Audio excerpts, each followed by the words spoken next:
इतना रुला दिया कि आंखों के आंसू खत्म हो चुके हैं।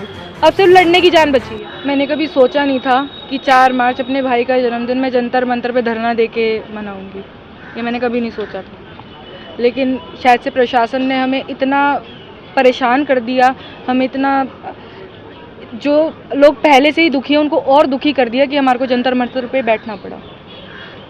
क्या कारण है ये, अब तक क्या ये गुत्थी सुलझी नहीं? कहाँ सरकार की नेग्लिजेंसी है, क्या है, किस तरीके से? 3 महीने हो गए। 3 दिसंबर को वो गया था और आज कितनी तारीख है? 4 मार्च। सिर्फ हम किस पे लड़ रहे हैं? FIR, जो इतनी शायद से शर्मनाक बात है, जो मैं सोच भी नहीं सकती कि यहाँ पे ये हो रहा है कि FIR कहाँ होगी, दिल्ली में या यूपी में।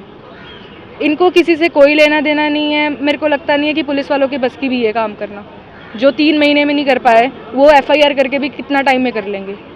अगर उनके बस की नहीं है तो वो यही बता दे हमारे को। मैं तो कह रही हूँ वो हमारे को बस इतना बता दे कि किसने करा है ना। अगर मेरे को ऐसा लग रहा है तो बहुत बड़ा प्रेशर है उनके सर के ऊपर कि वो नहीं बता पा रहे, वो डर रहे हैं बताने में, उनसे नहीं हो पा रहा केस। वो हर बार हमें बस ये सांत्वना देते हैं कि जी विसरा का वेट करो। अब विसरा आएगी 2 साल बाद, विसरा आएगी 3 साल बाद, विसरा आएगी 6 साल बाद। तब तक वो हत्यारा जो होगा ना वो भाग भी चुका होगा इंडिया से बाहर। तो मेरे को नहीं लगता कि ये कहते हैं पुलिस वालों के बस की है। ठीक है, अक्सर थोड़ा घटना के बारे में थोड़ा बताएं, क्या हुआ था, कैसे, कहाँ पढ़ता था भाई आपका, क्या है? वो शारदा में पढ़ता था। मैं आपको बताती हूँ, पहले तो ना शारदा के जो डीन है, आई थिंक सो, जो प्रिंसिपल हैं, उन्होंने ना 20 दिन तक यही हमारे साथ में खेलते रहे कि जी वो लड़का हमारा है ही नहीं। जब हमने उनको फीस की रिसिप्ट दे दी, सब कुछ दिखा दिया, फिर उनका फ़ोन आया, मेरे पास आज भी रिकॉर्डिंग है, जिसमें ये बोला गया है कि आपका तो बहुत बड़ा लॉस है, हमारा तो स्टूडेंट गया है। फिर वो मान गई जी उनका स्टूडेंट है।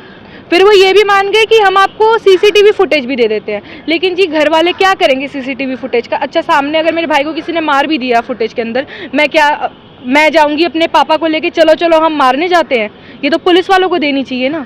तो ये हुआ। अब पुलिस वाले कह रहे हैं, वो हमारे को सिर्फ इतना बोल रहे हैं कि उनके बस की नहीं है, वो नहीं कर सकते, क्योंकि हमारे को तो यही लग रहा है कि जो 3 महीने में वो नहीं कर पा रहे हैं। मैं गई हूँ 3 दिसंबर की बात है, मैं गई हूँ रात को, हम सारे के सारे गए जहाँ पे हमें हर्ष की लोकेशन मिली, क्योंकि आज तक कभी ऐसा नहीं हुआ कि वो 4 बजे से ज़रा सा भी लेट हुआ है। जो लड़का अपने घर में 4 बजे आ जाता है, हम उस पर क्या ही सोचिए। हमने 7 बजे फ़ोन कर दिया था पुलिस में कि मेरा भाई नहीं मिल रहा। कौन करता होगा 7 बजे फ़ोन? मैंने किया 7 बजे फ़ोन। हम वहाँ पे जब पहुँचे तो हम बहुत लेट हो चुके थे। मैंने अपने भाई को ना अपने हाथों से गाड़ी से निकाला था। शायद से इनको इतनी भी शर्म नहीं आ रही कि जो बहन थी ना, उसने शीशा तोड़ के उसको हाथों से बाहर निकाला था। इनको इतना भी नहीं पता। पुलिस वाला हमारे साथ गया था दिल्ली से, हमने मिसिंग की रिपोर्ट लिखवाई थी। अब वहाँ जाके वो तो हक्का बक्का हो गया था। वो पहले मुझे ये बोल रहा था कि शायद से ना आपका भाई नशे कर रहा होगा, आपका जो भाई होगा ना किसी के लड़की के साथ में होगा। जब उसने देखा ना मेरा भाई अंदर मरा पड़ा है, तो उसकी ऐसे पसीने निकल रहे थे कि हाँ जी ये तो बहुत बड़ा ही कुछ हो गया। उसके बाद उसने अपने हाथ ऐसे पीछे करे, वो डर के मारे ऐसे पीछे हो गया कि शायद से मेरे को लगता नहीं था कि प्रशासन इतना हमारे साथ में अन्याय करेगा। उन्होंने हमें हद से ज़्यादा, जिसे कहते हैं ना, हमें इतना रुला दिया कि आंखों के आंसू खत्म हो चुके हैं।